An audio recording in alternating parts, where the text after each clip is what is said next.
In the dim light of the abandoned starship, Kale's boots echoed on the metal floor. The corridors were twisted and silent, like a giant had fallen asleep inside the vessel and left it to rot. He had come searching for the legendary relic, an ancient sword said to hold the soul of a fallen hero. The sword was more than a weapon, it was a key to power, knowledge, and secrets the galaxy had long forgotten. Kale's heart raced, but he smiled to himself. Danger had always been part of his life, and thrill had always followed him. He didn't notice the slight vibration beneath his feet, a subtle warning from the ship itself, as if it knew he was unworthy. "Don't touch the sword," a voice whispered suddenly. Kale froze. A figure stepped out from the shadows, cloaked in silver robes that shimmered like the surface of a quiet star. Her eyes glowed faintly green, sharp and ancient. "It holds a soul," she said again, her voice firm. "Once you touch it, it will bind you. You will not be the same. Do not." Kale turned toward her, a slow smile playing on his lips. "I don't believe in do not," he said softly. "The moment you warn someone is the moment I'm tempted. I've waited a long time for this." The woman sighed. "Foolish boy. The sword has chosen no one for a millennium. It will test you, and most fail. Those who fail are trapped forever. Their minds, their very being, swallowed." Kale stepped closer. The sword was in the center of a grand chamber, floating above a pedestal made of unknown metal that shimmered under faint starlight filtering from the broken roof. The weapon was simple yet beautiful. Its blade pulsed faintly, like it was breathing. As he approached, memories of countless stories, warnings, and myths flashed through his mind. Some spoke of heroes who wielded it and became legends. Others whispered of those who were never seen again. Kale's smile did not falter. If the sword held a soul, perhaps he could face it and maybe even command it. The woman raised her hand, forming a barrier of glowing energy around the sword. "I will not let you," she said. "I have protected it for centuries." Kale tilted his head, amused. "Centuries? And you still can't stop curiosity." Without thinking of the consequences, he reached out. The moment his fingers brushed the hilt, the room shook violently. Sparks flew from the pedestal, and the air thickened with electricity.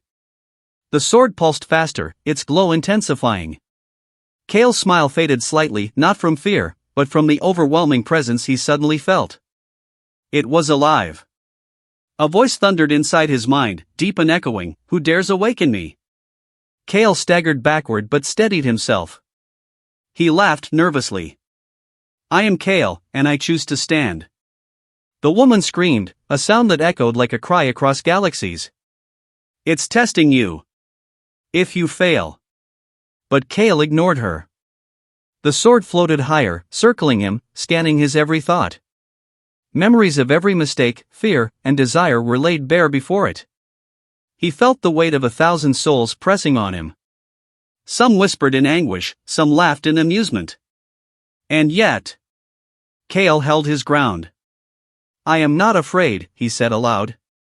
And for the first time, the sword halted. The woman's eyes widened. "Impossible, no one has ever." Kale reached out again, this time grasping the hilt fully. The blade sank into his hands as if it had been waiting just for him.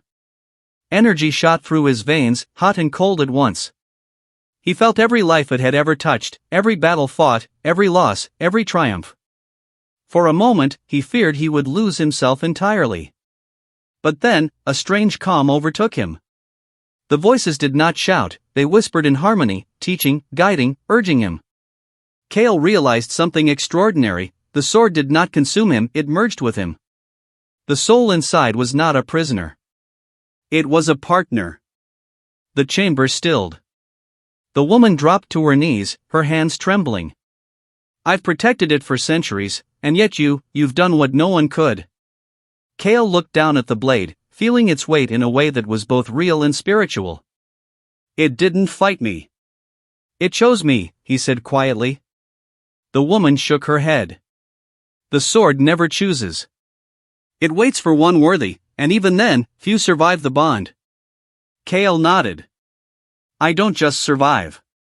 I learn." We will learn together. He turned, stepping back into the corridor, the sword glowing faintly but steadily in his grip. For the first time, he understood the true meaning of power. It was not about destruction, dominance, or fear. It was about connection, responsibility, and courage. As he walked past the woman, she whispered, almost to herself, "May the stars guide you." Kale. Outside the ship, the galaxy stretched endlessly. Kale looked up at the nebulae and distant suns. The sword was quiet now, but Kale could feel its presence pulsing in rhythm with his heartbeat. Somewhere, far beyond, an ancient danger waited.